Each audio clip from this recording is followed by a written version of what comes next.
지금까지 키이우에서 발생한 가장 참혹한 공격 중 하나였습니다. 결국 최소 24명이 사망했고 최소 48명이 부상을 입었습니다. 푸틴은 또다시 민간인을 표적으로 삼았습니다. 이번에는 젤렌스키가 우크라이나 군대에 대응을 준비하라고 지시했습니다. 그들은 정말로 준비했습니다. 그리고 러시아는 큰 타격을 입었습니다. 우크라이나가 대규모 드론 공습으로 러시아 여러 목표물을 파괴하며 러시아에 전례 없는 타격을 입혔습니다. 키이우에 대한 공격은 잔혹했습니다. 5월 14일까지 밤새 폭발음이 도시를 뒤흔들었습니다.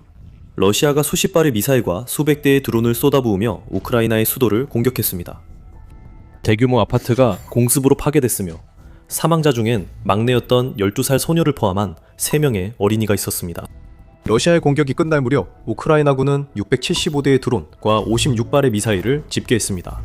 우크라이나는 대부분을 격추하는 데 성공했습니다. 우크라이나 방공망은 러시아의 드론 652대와 이스칸데르 및 S-400 미사일 12기 그리고 KH-101 순항 미사일 29기도 격추했습니다. 하지만 그것만으로는 충분하지 않았습니다. 러시아의 일부 미사일과 드론은 방어망을 뚫고 키이우의 주거 건물 11채와 우크라이나 전역에 50채를 공격했습니다. 그러나 우크라이나는 언제나처럼 단호히 대응하며 훨씬 더 파괴적인 것을 내놓을 준비를 했습니다. 구조 작업은 신속히 진행됐고 최선을 다했습니다. 5월 15일 오전 9시까지 우크라이나는 드니프로 강변 주거 건물에서 수색 및 구조 작업을 마쳤으며 잔해 아래에서 생존자를 수색했습니다. 키이우의 비극 속에 다른 곳에선 계획이 진행되고 있었습니다. 외무장관 안드리 시비아가 먼저 움직였습니다. 그는 유엔 안전보장이사회 회의 소집을 요청했으며 이 회의를 통해 러시아의 우크라이나 민간인 살해와 인도주의 요원에 대한 공격에 대응하기 위해 다른 국제 플랫폼을 활용하기 원했습니다. 외교적 차원에서는 중요한 조치임이 분명하지만 푸틴은 유엔이 어떻게 생각하든 전혀 신경 쓰지 않는다는 것을 여러 번 증명해왔습니다. 그는 전범 노릇에 완전히 안주하고 있습니다. 유엔의 입장과 상관없이 그는 계속 그 역할을 할 것입니다. 사비르가 국제사회의 관심을 촉구하는 동안 우크라이나 대통령 볼로디미르 젤렌스키는 우크라이나와 그 파트너들 모두에게 훨씬 더 직접적인 대응을 요구하고 있었습니다. 파트너 측면에서 젤렌스키는 키이우의 주거 건물을 타격한 KH-101 미사일 중 적어도 하나가 2026년 2분기에 제작된 것임을 지적했습니다.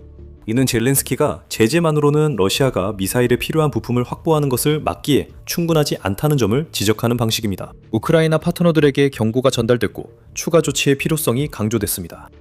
그러나 기존 제재가 실패하면 우크라이나는 물리적 제재에 의존할 수 있습니다. 젤렌스키 대통령은 우크라이나군의 치명적인 러시아의 공습에 대응할 수 있는 여러 형태의 준비를 지시했습니다. 그 준비는 오래 걸리지 않았습니다. 거대한 불덩이들이 러시아를 향해 빠르게 날아가고 있었습니다. 5월 15일 우크라이나가 자체 장거리 드론을 러시아에 대거 발사했다는 소식이 전해졌습니다. 그러나 우크라이나는 푸틴의 비겁한 선택을 따르지 않았습니다. 러시아가 민간인을 위협하는 반면 우크라이나는 석유와 군사 인프라 파괴에 집중했습니다. 5월 15일 러시아 랴잔주가 공격받았고 곧 그 이유를 알게 됩니다. 랴잔은 우크라이나가 공격할 수 있는 가장 먼 목표는 아닙니다. 이곳은 우크라이나의 북동쪽 국경, 즉 수미주를 따라 뻗어 있는 러시아와의 국경에서 약 450km 떨어진 곳에 위치해 있습니다. 또한 이곳은 모스크바 남동쪽 약 180km 떨어져 있어 보복 공격의 완벽한 목표가 됩니다.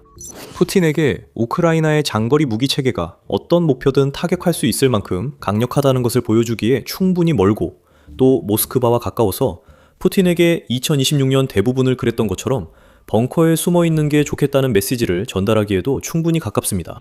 우크라이나는 공격의 완벽한 지역을 확보했고 이제 목표만 남았습니다. 또한 랴잔은 우크라이나가 푸틴에게서 기꺼이 빼앗고 싶어 했던 무언가를 가진 곳이기도 합니다. 랴잔 정유소는 러시아 최대 정유소 중 하나입니다. 최대 가동 시 이 정유소는 연간 1710만 톤 이상의 원유를 처리하며 원유를 휘발유와 경유 같은 정제 제품으로 전환합니다. 러시아 군대는 우크라이나에서 사용할 수 있으며 러시아 석유 회사들은 제재를 무시하고 러시아의 할인된 석유 제품을 사려는 국가들에 판매할 수 있습니다. 정유소 파괴는 푸틴의 민간인 학살에 대한 복수이자 우크라이나가 러시아 전쟁 기계를 무력화하는 전략을 유지하는 방법입니다. 그래서 우크라이나가 그렇게 했습니다.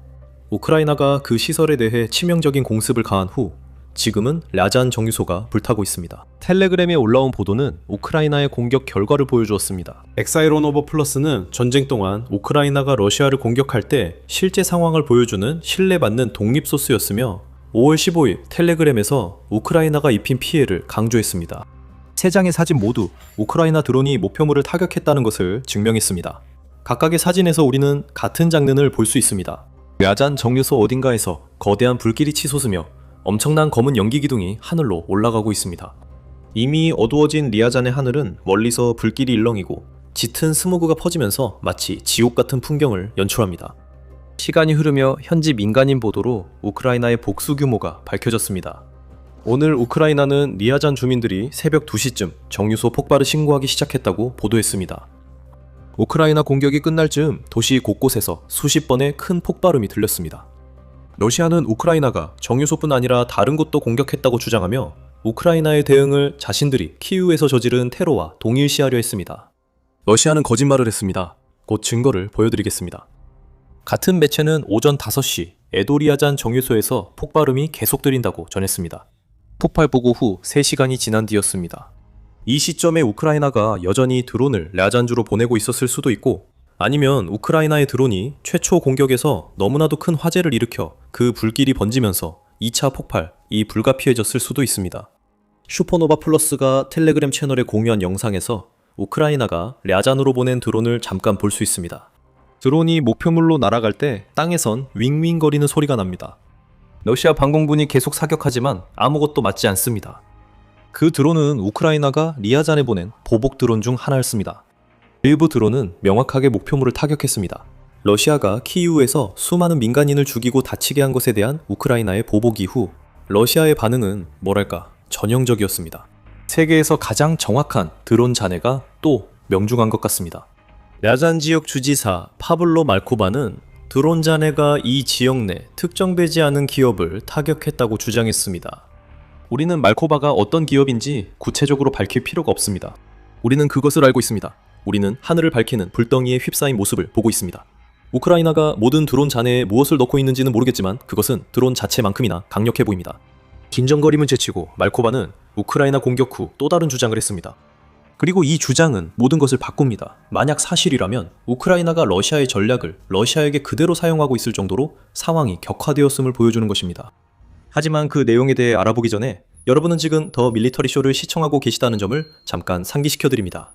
이 채널의 분석이 도움이 되고 있다면 구독을 눌러 우크라이나의 러시아에 대한 치명적인 타격에 대한 저희의 분석을 더 많이 보실 수 있도록 해주세요. 그렇다면 말코바가 한 큰 주장은 무엇이었을까요?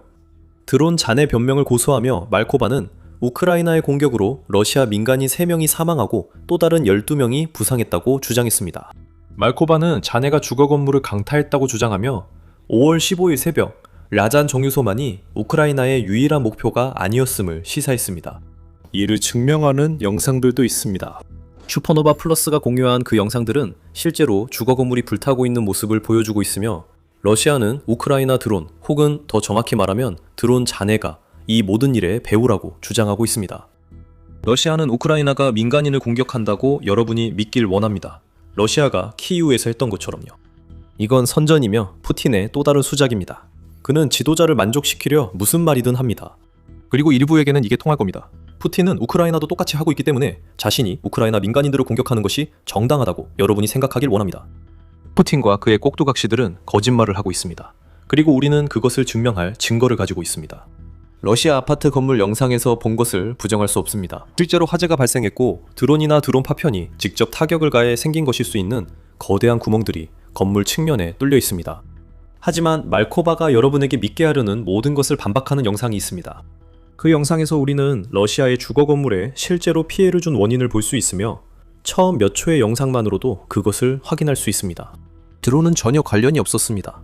대신 러시아의 판치르 방공 시스템 중 하나가 발포하면서 엄청난 폭발이 일어나 자동차 경보가 울리고 공격받은 건물 측면에 거대한 구멍이 생겼습니다. 이 영상을 보면 여러 의문이 듭니다. 판치르가 그렇게 부정확해서 건물을 드론으로 오인한 걸까요? 러시아가 우크라이나 드론이 러시아 민간인을 공격했다는 이야기를 만들기 위해 일부러 건물을 향해 발포한 걸까요? 우리는 답을 영원히 모를 수 있습니다. 그러나 분명한 것은 러시아가 자국과 국민을 공격 중이라는 점입니다. 러시아의 방공 시스템이 리아잔 정유소를 공격한 우크라이나 드론보다 자국민에게 더 위험한 것처럼 보입니다. 다시 그 정유소 이야기로 돌아가면 우크라이나가 러시아에 보여준 것은 푸틴의 우크라이나 침공 내내 특징이었던 테러식 전술에 의존하지 않고도 고통을 줄 수 있다는 점입니다. 리아잔이 불타는 건 우크라이나가 러시아 예상 밖의 능력을 개발했기 때문입니다. 이것은 제임스 마틴 비확산 연구소의 유라시아 비확산 프로그램 책임자인 한나 노트의 말입니다. 노트는 키우 인디펜던트와의 인터뷰에서 우크라이나가 분명히 이전에는 할 수 없었던 방식으로 러시아에 고통을 가할 수 있는 능력을 갖추게 되었다고 말합니다. 그리고 노트는 푸틴이 듣고 싶어하지 않는 경고를 전합니다. 그 능력은 사라지지 않을 것이라고요. 하지만 여러분은 우크라이나가 리아잔 정유소를 공격했다는 얘기를 전에 들은 것 같은데 이게 왜 새로운 일이지? 라고 생각할 수 있습니다. 맞아요. 우크라이나는 과거 여러 번 리아잔 정유소를 공격했으며 최근에는 2025년 12월에도 공격했습니다. 그 12월 공격은 2025년 한 해에만 이 정유소를 상대로 한 9번째 성공적인 공격이었고 바로 전 11월에 리아잔 정유소를 완전히 멈추게 했던 공격에 이은 것이었습니다. 그렇다면 우크라이나의 드론이 1년 넘게 리아잔을 공격해왔는데 지금 우리가 보고 있는 상황이 러시아가 한 번도 경험하지 못한 새로운 고통이라고 할 수 있는 이유는 무엇일까요? 그 이유는 두 가지, 바로 위력과 양입니다. 리아잔 정유소에 대한 공격은 우크라이나의 공중 전략이 진화해서 이전보다 훨씬 더 많은 대규모 드론 군집을 러시아로 보낼 수 있게 되었음을 보여줍니다. 예전엔 이 영상에서 다루는 공격이 단발적 타격에 그쳤을 것입니다. 하지만 이제 이 공격은 여러 러시아 지역과 우크라이나 점령지 일부를 겨냥한 보복 공격의 주요 뉴스가 되었습니다. 리아잔 정유소가 불타는 동안 우크라이나의 장거리 무기들도 모스크바를 향해 날아가고 있었고 이로 인해 모스크바 주지사 세르게이 소베니는 모스크바 방공망이 우크라이나 드론 5대를 격추했다는 성명을 발표해야 했습니다. 러시아와 점령지의 다른 지역에서는 러시아 방공망이 그다지 성공적이지 못했습니다. 러시아의 야츠크시에서는 우크라이나의 장거리 드론이 베리아 B-200 알타이르 항공기와 KA-27 헬리콥터를 파괴했습니다. 첫 번째 항공기는 흥미로운데 러시아는 베리아 B-200을 소방 항공기로 사용하고 있기 때문입니다. 아마도 우크라이나는 야이스크에서 또 다른 공격을 준비하고 있으며 화재가 발생할 것을 예상해 러시아의 소방 대응 능력을 제한하려는 것일 수 있습니다. 우크라이나 점령지에서도 공격이 발생했습니다. 루안스크에서 우크라이나가 토르-M2 방공 시스템을 파괴했고 크림반도에서는 판츄르-S1 방공 시스템이 파괴됐습니다. 이제 러시아는 자국 건물에 대한 방공 시스템 오폭을 막을 수 있겠네요. 또한 이는 점령지역 상공에 몇 개의 안전한 항공 통로가 더 생겼다는 의미이기도 하며 앞으로 우크라이나가 더 많은 공습을 감행하는 데 도움이 될 수 있습니다. 이 모든 것은 러시아가 키이우에 저지른 일에 대한 정당한 대응이었다고 젤렌스키는 나중에 선언했습니다. 그는 또한 우크라이나가 러시아군을 위한 탄약을 운반하던 건 화물선과 레더프, 이 US 통신 시스템도 파괴했다고 밝혔습니다. 우크라이나의 드론은 5월 15일 러시아 영토 1000km 깊숙이 진입해 여러 목표물을 타격했습니다. 그게 바로 푸틴에게 문제입니다. 랴자는 그중 하나에 불과했고 이것은 우크라이나가 이제 러시아가 우크라이나에 보내는 것과 맞먹거나 그 이상으로 전방위적인 드론 군단을 발사할 수 있는 능력을 갖췄다는 것을 보여줍니다. 후자의 경우 실제로 3월에 일어났습니다. 우크라이나는 3월에 러시아보다 800대 이상의 드론을 더 많이 투입했고 평균적으로 237대의 드론을 러시아와 점령지로 보냈습니다. 그래서 드론의 양이 푸틴에게는 문제가 되지만 푸틴과 랴잔 모두에게 진짜 문제는 이것입니다. 우크라이나의 드론이 더 많아질 뿐만 아니라 점점 더 강력해지고 있다는 점입니다. 그것이 바로 이번 5월 15일 랴잔 공격과 이전 공격들 사이의 진짜 차이점입니다. 그리고 우크라이나가 일으킨 화재의 엄청난 규모만 봐도 알 수 있습니다. 유나이티드 24 미디어에 따르면 우크라이나는 하루 약 200대의 장거리 드론을 생산하고 있습니다. 그리고 이 드론들은 과거 우크라이나가 사용했던 멀리까지 날아갈 수 있지만 비교적 작은 탄두만을 실을 수 있었던 드론들과 다르며 플라밍고 드론, 미사일 하이브리드와 같은 괴물급 드론까지 다양합니다. 플라밍고 드론은 최대 1100kg 탄두를 탑재할 수 있어 우크라이나가 과거 러시아로 투입하지 못했던 막강한 화력을 제공합니다. 이와 함께 플라밍고보다는 위력이 약할 수 있지만 여전히 강력한 드론들도 있습니다. 예를 들어 FP-1은 1000km 이상을 비행해 105kg의 탄두를 투하할 수 있고 FP-2도 있습니다. FP-2 드론의 사거리는 200km로 점령지 공격에 적합하며 158kg의 폭약을 탑재할 수 있습니다. 여기에 위력과 양이 더해지면 파괴력이 큽니다. 러시아는 5월 15일 리아잔에서 뼈저리게 그 사실을 깨달았습니다. 또한 우크라이나가 드론 생산과 성능을 강화해 러시아 상황은 더 악화될 것입니다. 5월 11일 리아잔 정유소 공격 불과 나흘 전 우크라이나는 독일과 새로운 파트너십을 발표했습니다. 이로써 두 나라는 장거리 드론을 공동 생산하게 됩니다. 이것은 우크라이나가 최근 몇 달간 체결한 여러 드론 협력 중 하나로 이 파트너십을 통해 1500km 비행이 가능한 드론 솔루션이 개발될 예정입니다. 더 많은 일이 다가온다, 푸틴. 곧 야잔 외에도 불타는 곳이 생길 것이다. 이 모든 것이 전쟁의 미래에 미치는 영향에는 두 가지 중요한 시사점이 있습니다. 첫째, 우크라이나의 반격은 장거리 공격에서 러시아와 우크라이나의 접근 방식 차이를 드러냅니다. 러시아는 민간인을 표적으로 삼습니다. 물론 인프라도 공격하지만 푸틴의 장거리 공격의 전체 목표는 전선에 있지 않은 사람들을 최대한 공포에 떨게 하는 것입니다. 키이우에서 사망한 24명과 부상당한 48명은 3월 31일 기준 UN 인권 최고대표 사무소에 따르면 15,578명의 우크라이나 민간인 사망자와 43,352명의 부상자라는 끔찍한 통계에 더해집니다. 이 자료는 확인된 민간인 사망자만 포함하며 실제 수는 더 많을 수 있다고 사무소는 밝혔습니다. 반면 우크라이나는 러시아의 석유와 산업 중심지에 집중하고 있습니다. 민간인 사상자가 발생하고 있지만 이는 의도적인 것이 아니며 5월 15일에 봤듯이 때때로 러시아 무기의 오발로 인해 발생하기도 합니다. 우크라이나의 최우선 목표는 푸틴의 전쟁기계 약화이며 러시아 민간인을 직접 공격하지 않아도 메시지를 전달할 수 있다고 믿고 있습니다. 우크라이나는 민간인 공격 시 푸틴이 우크라이나를 테러 국가로 몰려할 것을 알기에 현명하게 행동하고 있습니다. 러시아는 이미 이를 시도하고 있으며 랴잔 주지사의 반응에서 확인할 수 있습니다. 우크라이나는 도덕적 우위를 지키며 러시아에 타격을 주고 있습니다. 피해와 관련해 두 번째로 주목할 점은 우크라이나가 러시아 석유시설 공격을 당분간 계속할 것이라는 점입니다. 랴잔 정유소 공격은 최근 러시아 석유와 가스를 겨냥한 잇따른 공격 이후 발생했습니다. 5월 13일 우크라이나군 총참모부는 드론이 야로슬라브에 위치한 야로슬라브스키 정유소를 직접 타격해 AVT 원유 1차 정제 시설을 파괴했다고 확인했습니다. 아스트라한에 있는 아스트라칸스키 가스 처리 공장에 대한 또 다른 공격으로 화재가 발생했습니다. 크라스노다르 지방에서 우크라이나가 타만 항구도 공격해 러시아의 석유 제품 수출을 막으려는 시도로 보입니다. 이런 공격은 러시아의 석유 판매에 영향을 주며 크렘린이 석유 수익의 세금 부과에 푸틴의 전쟁 지원 능력을 제한하고 있습니다. 5월 13일 로이터 통신은 러시아의 원유 생산량이 2025년 같은 달과 비교했을 때 4월에 하루 46만 배럴 감소했다고 보도했습니다. 뉴 보이스 오브 우크라이나는 러시아 석유 생산량이 2009년 이후 최저로 떨어졌다며 우크라이나의 군사적 제재가 매우 효과적임을 보여준다고 말합니다.